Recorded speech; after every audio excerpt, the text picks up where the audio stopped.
The Mementos of the English Martyrs and Confessors for every day of the year by Henry Sebastian Bowden. January 13th.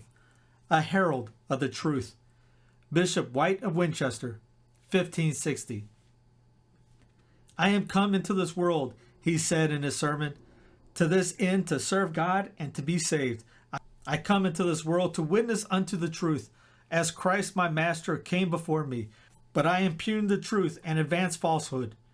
I was regenerate, and by solemn vow became a member of Christ's Catholic Church, and have since divided myself from the unity thereof, and I am become a member of the new Church of Geneva, and did after lapse to actual and deadly sin. Reformed by heaven, I am now again relapsed to sin, and dwell stubbornly therein. Mark my end right honorable, and what shall become of me?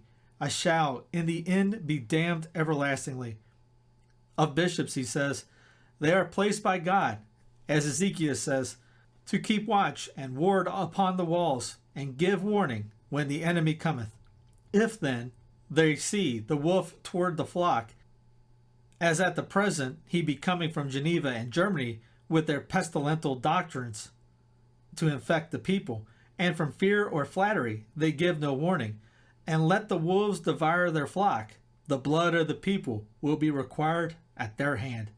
He died of tower ague, contracted in prison, July 12, 1560.